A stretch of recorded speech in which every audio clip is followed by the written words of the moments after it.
Dr. Earle. We're here at Pure Plastic Surgery today, and it's Hump Day with Dr. Earle. As you guys know, this is the time that I get to spend with you guys and get a lot of your feedback and answer a whole bunch of your questions. And pretty much any surgery topic is game, any plastic surgery topic. Typically we'll choose a few subjects kind of to go over to start with, but after that we can, go ahead and start answering questions as well. I'm sorry we were kind of not here for the past couple of weeks.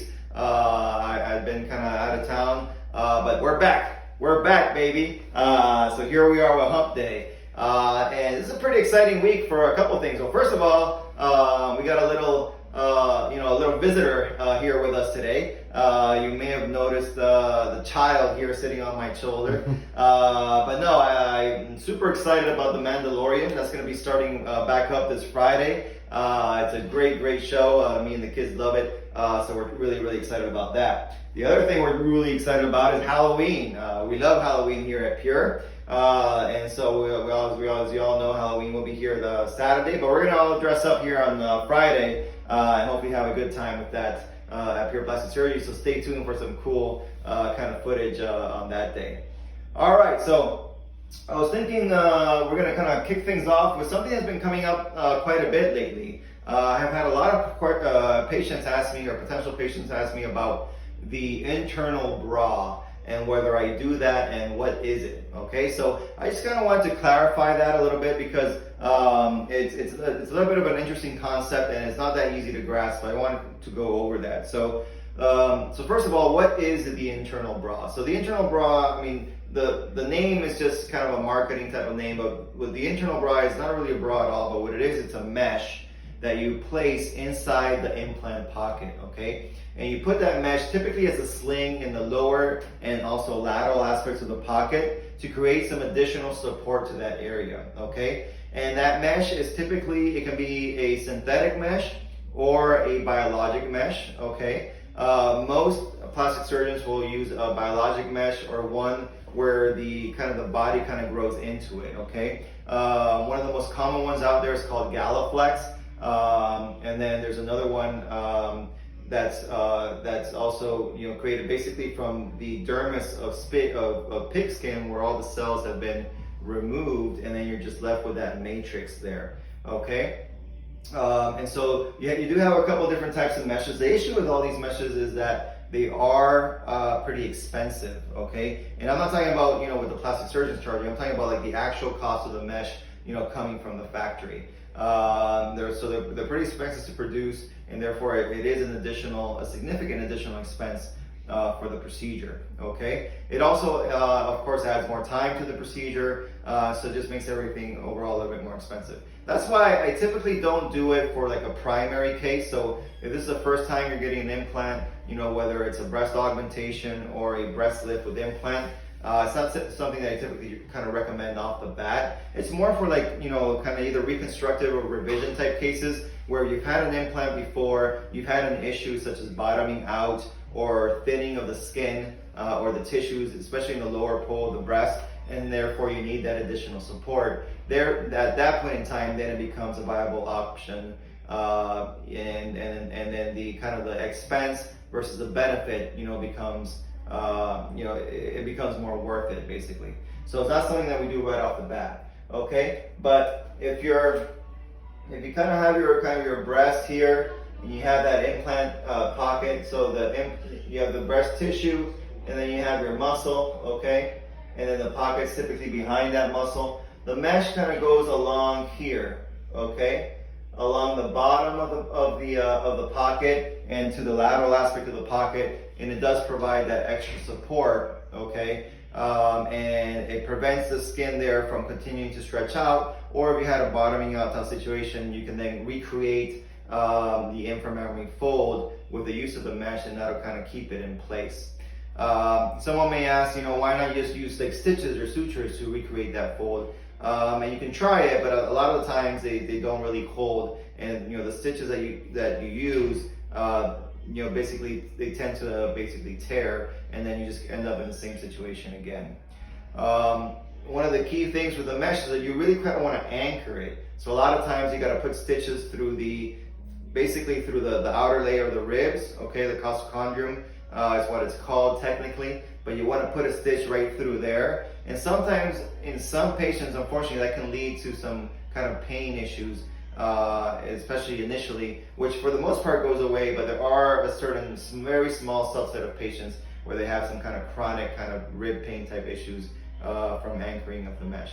So nothing comes for free, right? In the sense that I'm not, and this time around, I'm not just talking about the cost of the mesh, but I'm talking about there are some increases in potential complications by adding the mesh, okay? So now instead of having just the one foreign body, which is the implant, you're adding the mesh as well. So you're basically adding another foreign body, and therefore the chances of the mesh not incorporating, meaning that the body doesn't kind of grow into it, are higher. The chances of seroma a little bit higher, and the chances of infection are also a little bit higher. So you do have to keep that in mind when you're considering the internal bra or mesh, okay? Any specific questions about that procedure? Anybody post-op from the mesh, can you physically feel it years later or months later? Typically, months to years later, you should not be able to feel it because, like I said, most of these mesh, they're either bioabsorbable or they're biologic. Okay, I mean they come typically from pigskin. So the most common one there is called stratus. If you want to look that one up. But what happens is that your cells, your body kind of grows into the mesh, and so it basically becomes incorporated. So if the mesh becomes fully incorporated, you shouldn't be able to feel it, months or years down the road. Can you have the mesh even if you don't want implants, just a lift? That typically wouldn't really make any sense because you usually don't need that just to support your own breast tissue. It's typically more for an implant, and even then, it's like I said, it's more for like secondary cases, revision or reconstructive cases, and a lot of times for patients that either had a very large implant or want a very large implant that they're going to need that additional support. Okay, so like everything, having a large implant, that may be what a patient desires, the type of look that a patient may desire. But of course, there's downsides to that. Okay, we can never fight off gravity. Gravity is there, 24/7, and so if you have a very, very large implant, there's more mass, there's more weight, there's greater effects of gravity on that tissue, and it tends to thin out that tissue and stretch out that skin. So if you're getting a large implant, and by that I would probably say anywhere above 500 cc's, and especially if it's your second go round, you may want to consider adding some additional support with the mesh. What if you have a patient who has one breast smaller than the other? What would you do if they want implants? Yeah, so okay, it depends on exactly where we're starting. So I definitely have to see that patient, evaluate that patient, take certain measurements.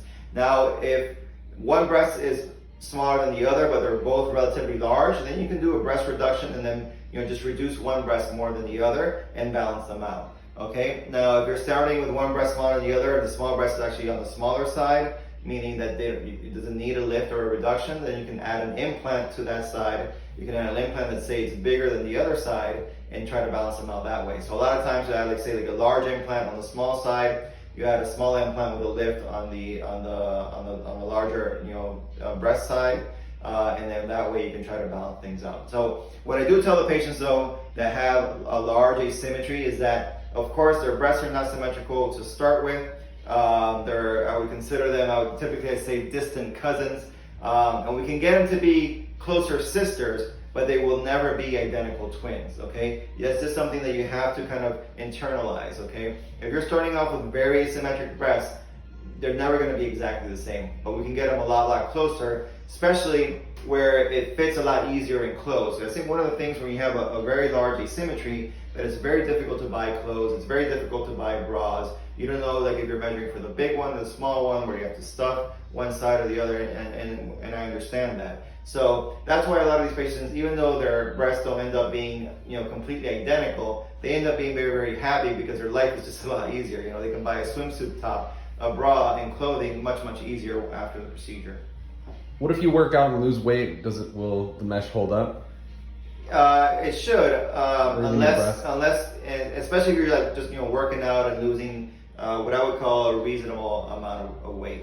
Now, if you're a massive weight loss patient, that's different, because what happens when you have massive weight loss, and I'm talking like 80 pounds, 100 pounds, a lot of weight loss, that skin tends to thin out. So the breast tends to deflate, the skin tends to thin out, and it tends to be poor quality skin. The type of skin that has very poor elasticity, lots of stretch marks, it's just not great skin. And that mesh, if it was there already, it may not hold up, and you may need another kind of internal bra procedure. You're gonna do that after that. But for your regular kind of just working out and losing, reasonable amount of weight, it should hold up. Is it true that you lose feeling in your breast? I'm guessing after a breast aug versus breast lift. So for a breast augmentation, there's typically two approaches. One is the infraareolar approach, so you go right below the areola, okay? And with that one, it is possible to potentially lose or have some changes in sensations in the nipple area. The other approach is the inframammary approach, okay? That goes into that breast crease area. With that one, there's a lot less likelihood of having issues in terms of sensation with the areola. Now, for a breast lift, any time that you're cutting all the way around the areola, so whether it's a donut, a lollipop, or an anchor type lift, there are chances of losing sensation. But the bigger the lift, the more severe the lift. So especially with your anchor type patterns, the greater the chance that you may have a loss of sensation. And it does vary from patient to patient. I can't predict. I can't look at someone and say, hey, you're going to lose 50%, you're going to lose 40%. There's just no way to do that. So it does vary from patient to patient. I can't tell you exactly how much it's going to be, and it may be even different from side to side. What I can tell you is that for the most part, it does tend to improve some over the course of the first year as the little nerve endings start to grow back into that kind of areola and nipple area. All right, a little different question here, faja question. Does the faja work for compression to reduce swelling and not for shaping? Does wearing the faja help with contouring the body or compression? Oh, definitely both. Definitely both. Okay, but it is an interesting question in this sense. Okay, so the faja after the procedure definitely helps for the swelling and the shaping. And when you say that, then someone's always going to say, well, then why do the surgery? Why not just get a faja and do the shaping that way? Okay, because when you do that, you haven't done anything to change the underlying architecture, right? You haven't spent 2 hours in OR with me doing, shoving a cannula in and out, sucking fat from certain areas, and things of that nature. So if you don't change anything on the inside, then the faja can't change anything from the outside. But the converse is not true. So if you do change something from the inside, then the faja does have a chance to contour the body from the outside. Okay? So I've seen people that have a great faja and it'll give them a beautiful shape. We really want to do your research. I mean, from what I've seen, some of the best fajas out there are called, one of them is called tributo type of faja. Those ones, create really, really nice shapes, really, really nice contouring.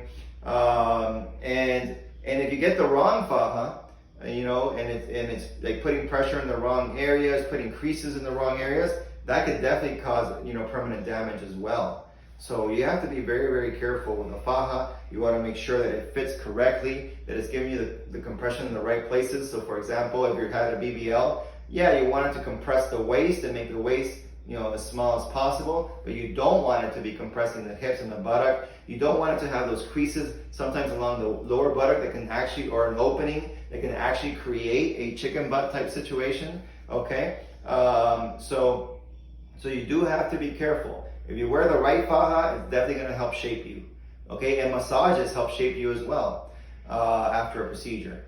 But if you wear the wrong faja, or if you don't get your adequate post-op care, you don't get a massage therapist who really knows what they're doing, who has a lot of experience with post-lipo lymphatic massage, then you can end up with suboptimal results. And then what happens, of course, a lot of these people end up blaming the surgeon, but the fact is that you didn't have the adequate post-operative care, which for liposuction, major liposuction, lipo 316 for BBL, like I've always said multiple times, is just as important as the surgery itself. Is there a way to have a breast lift and not have those scars? Not really. Okay, that's one of the misconceptions about this internal bra. So that's not what that is. Okay, it's not where you have a lift from the inside. Okay, that doesn't really work. Some surgeons may claim that they can do something like that, but honestly, it doesn't really work. Otherwise, we'd all be doing it. So If you need a lift, then you typically need to use the scars on the outside, and that will be your don't. There's three kind of categories. For mild, it will be more of a donut or circumareolar lift. For moderate, it's going to be your lollipop or vertical type lift, and then for a kind of more severe, it's going to be your anchor type pattern. Prior to surgery, we get a lot of questions like this about anxiety. Can somebody take Xanax or Ativan before anesthesia? Ativan, yeah, of course. Okay, so that's a great question. Actually, it takes me to the second thing I was just going to talk about. Perfect. I'm sorry, the third thing. The third thing we're going to talk about a little bit here today. Okay. So what are the tests that we do on surgery day? And we do urine exams, and I brought here these little examples here, but one is the HCG urine test. So let's see, you can probably see that there, see that there, okay. And then one is gonna be your nicotine or cotinine test there. Okay, so that's your nicotine test. And then of course, we have your drug screen, okay, that drug screen's that one there. Okay, so we are gonna test for all those things. We're gonna test right before surgery, right before I mark you up, because we wanna make sure all those things are negative for the important things, okay? So, can you be pregnant? Absolutely not. So if your pregnancy test is positive, surgery is canceled or postponed. Smoking. For most procedures, it has to be negative. The only procedures where I will go ahead with a positive nicotine test is going to be a breast augmentation, because it's a very small incision, and just a straight lipo, no fat transfer. But for anything else, BBL, breast lift, tummy tuck, mommy makeover, certainly face neck lift, all those things, your nicotine test has to be negative, okay? Now, for the drug test, THC is okay if that's positive, okay? So THC is okay. If it's just THC, then there's no problem. We can go ahead, because that does not interfere with your anesthesia, or your recovery process, okay? In regards to that particular question, benzodiazepines such as Xanax and Ativan, those are actually okay too. But people ask me, do I prescribe them? I don't. I'm not the one that's going to be prescribing your Xanax or Ativan. If that's something that you're on already, that's fine. If it's something that your PCP, your primary care provider, wants to prescribe for you, that's okay. But I'm not going to be the one that's going to be prescribing you, a benzodiazepine if you've never been on it before. Okay, but if that shows positive, it's okay. We can proceed with surgery. Okay, pretty much all the other drugs are absolute no's, especially amphetamines and cocaine. If cocaine is positive, definitely cancellation. If amphetamines are positive, that's a definite cancellation. And here's the thing: amphetamines come in ways that people are not, really conscious about. Okay, any medication that has to do with ADHD, such as Ritalin, has amphetamine-like substances, and you have to stop those 30 days prior to surgery, okay? Also, phentermine, which is a very popular weight loss medication, okay? That is also very, very similar to amphetamines, and if you don't stop it and it comes out positive, we'll have to cancel surgery. So if you're on phentermine, please, please, please be sure to stop at 30 days before surgery, okay? 30 days, it takes a long time to clear it out of your system, all right? What can you do to help clear things out? You got to drink lots and lots of water, and actually cranberry juice helps, because it helps kind of flush things through the kidneys. All right, so lots of water, lots of cranberry juice, but those have to be absolutely negative day on surgery. So for patients who are prone to keloid, would you change your technique when doing a breast lift, or is there anything different that you do? Unfortunately, like I said, you can't really change the technique. I mean, you do what the patient needs. So if the patient can get away with a lollipop incision, then we would do that, because the incisions that tend to keloid the most are actually the ones that are underneath in that inframammary fold area. Those are the ones that are the most prone to keloid. But if the patient needs that anchor pattern, then there's really no choice there. What can we do differently? Of course, we've got to monitor the scar very, very closely afterwards. We definitely want the patients to start with silicone-based scar creams at 2 weeks post-op. One that we like to use here is the Silogen. So that's the one that I recommend here at Pure. Okay, but there's other ones out there. But you want a silicone-based scar cream. You want to start that diligently to do that twice a day, starting 2 weeks post-op. And then the other thing that we can do is, if we start to see that some of the scars are becoming a bit raised or hypertrophic, maybe starting to keloid a bit, then the option becomes a steroid injection. The most common one is called Kenalog, and that's what we recommend. We of course have that here at Pure, but we understand a lot of our patients are out of town, so that starts to happen when I typically ask the patient to either see their PCP or a dermatologist, who can then potentially, inject the Kenalog and provide recommendations for their keloid scarring. Can you still have surgery if you're on blood pressure medication? Yes, if you're on blood pressure medication and it's controlling your blood pressure, then that's okay. In fact, those are one of the few things that you can actually take the day of surgery with a small sip of water. So your blood pressure medications are very, very important. We do want you to continue taking those and because we want to make sure that your pressure is stable throughout surgery and recovery. I'm on a 6-month treatment for Accutane. I will be done in January. I was told by the scheduling rep said to wait 6 months. Is that sufficient? 6 months after you stop it? Yes. So you gotta stop. Once you're done with your treatment, then you gotta wait 6 months. Okay. So Accutane has retinoic acid. Okay, and that affects healing, and that's why. And it takes a while for your body again to kind of flush it out of your system. So you don't want to be on that while you're in surgery, because potentially it can affect your post-op course. It can lead to open wounds, infections, and things of that nature. So you want to go through your treatment, wait 6 months, and then you'll be okay to proceed with surgery. So if you had a breast reduction years ago, can you get breast implants? And if so, do you use the same incision lines as used previously or new ones? Yeah, so you typically can. Of course, it is a little bit more challenging, a little bit more tricky, and the risk profile is a little bit higher. But it can be done, and it can be done safely in experienced hands, which I think I have. Okay, so before I was at Pure, remember I was at Cleveland Clinic, Florida, and I was doing breast reconstruction. I was there for close to 7 years. So I have a lot of experience with the breast, with breast reconstruction, breast revision, and things of that nature. So it can be done. You have to be careful. You have to know what you're doing, because the risk of nipple necrosis, nipples basically dying, is higher, especially if you're not careful. Part of the reason is because a lot of the times most patients don't have their operative notes from their first surgery. They don't know, so you don't know exactly what type of pedicle they use to keep the blood supply to that nipple of the first go round. So you have to be careful the second go round, because you want to, ideally you would use the same pedicle. And if you can't do that, then you kind of have to guess, and you have to do certain maneuvers to try to maintain as much blood supply to the nipple area as possible. Okay, and that's for like redo lifts, redo reductions, adding implants, and things of that nature. So prior to surgery, no nicotine and no alcohol, how many days before? All right, so nicotine is going to be 30 days, okay, because it takes a while, again, to flush that out of your system.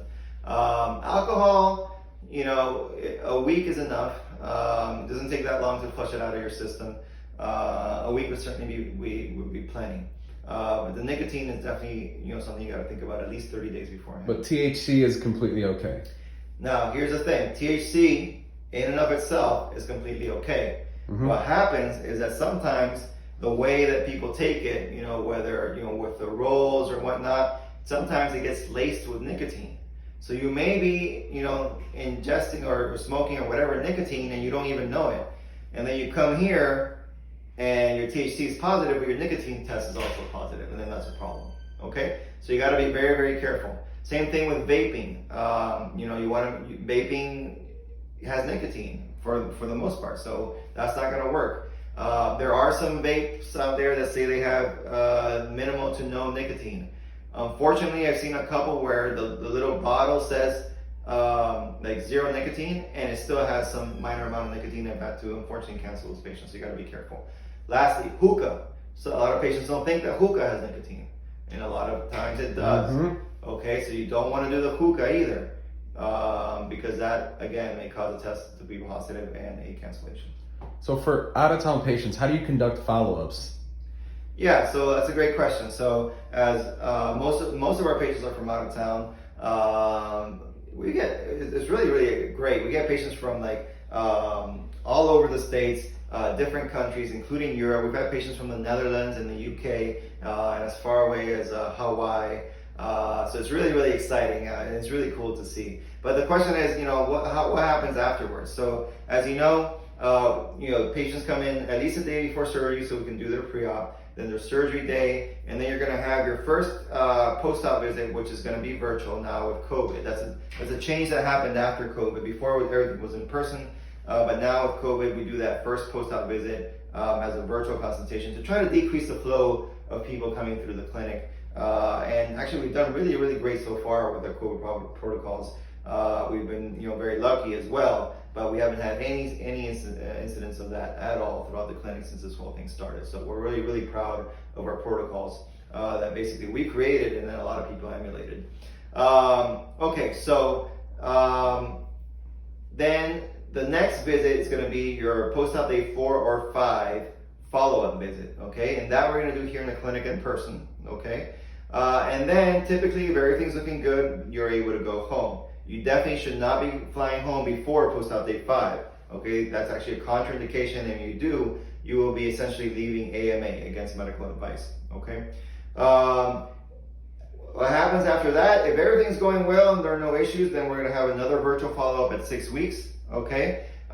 Just to check on you and make sure you're doing well. And typically that's the time when you can go back to all your daily activities and daily living, and you're cleared from your surgery, okay?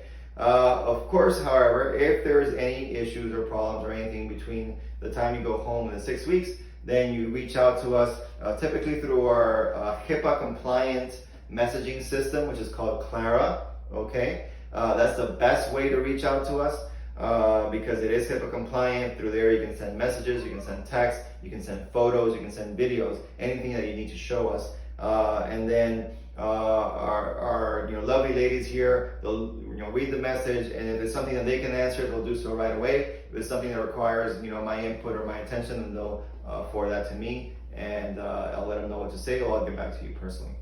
Is there a way to avoid fibrosis, and if you have it, how do you treat it? Yeah, again, so this is one of these things that really where the post-op care matters. In terms of fibrosis, it probably matters even more than the surgery itself, okay?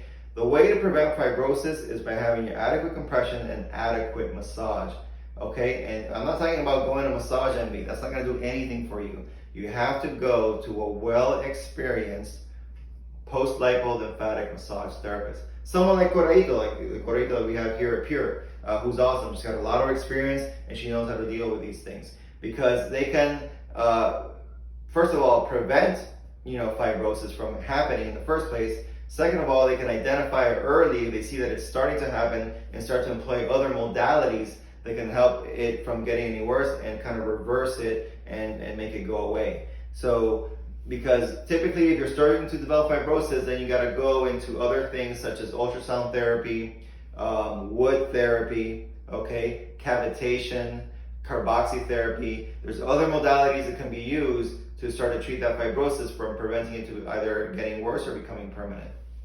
How long does it take to stand straight up after a tummy tuck?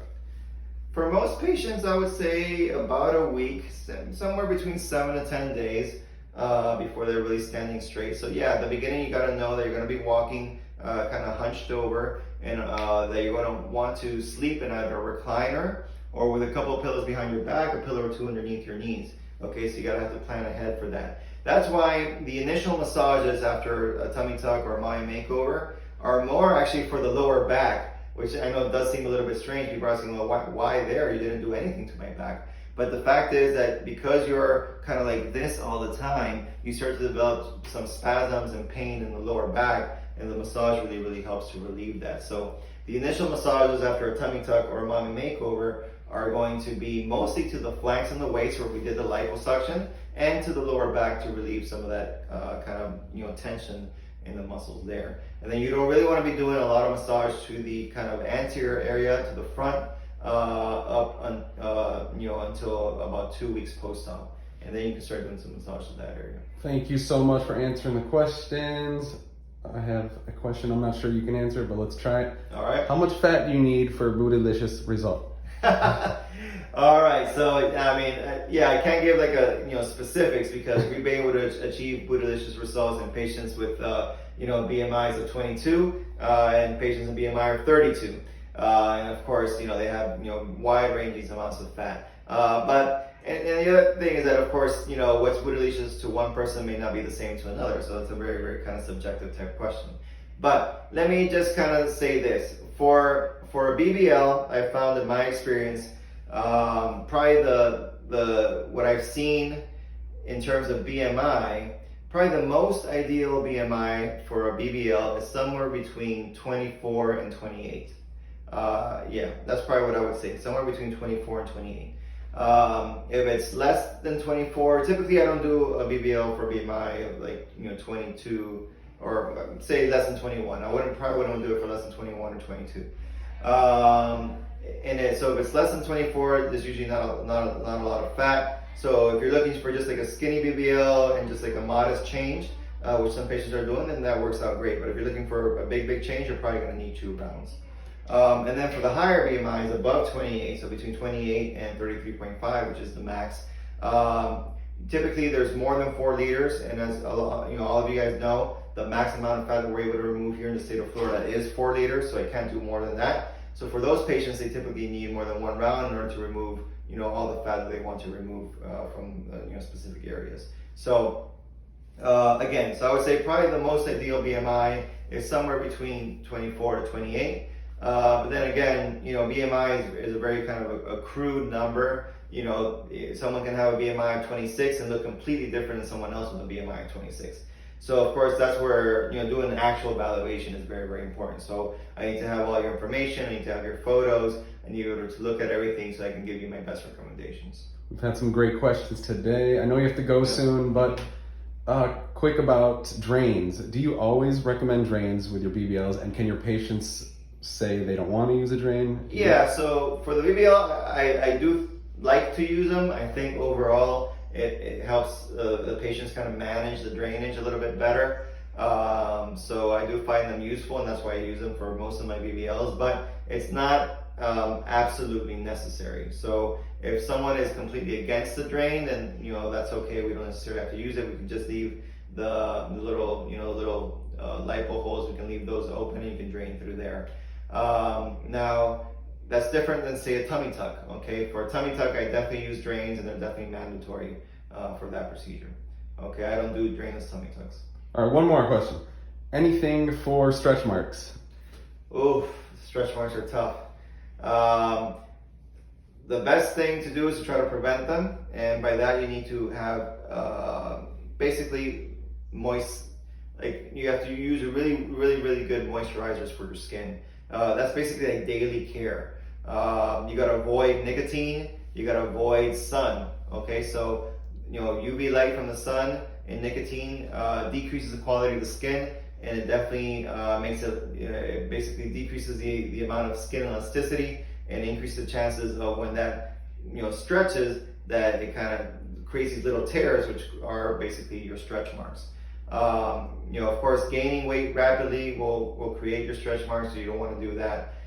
So the best thing to do is try to prevent them. Make sure you don't smoke, you're not getting a lot, you protect yourself from the sun, you're moisturizing the skin. A cocoa butter moisturizing lotion works really well, and try to prevent it that way. Once you have stretch marks, you can't really make them go away. The only way to say if you have a lot of stretch marks, especially in that lower belly area, the way that we deal with those is with a tummy tuck. We literally have to cut them out. So it comes out with that skin in the lower belly, from the belly button down.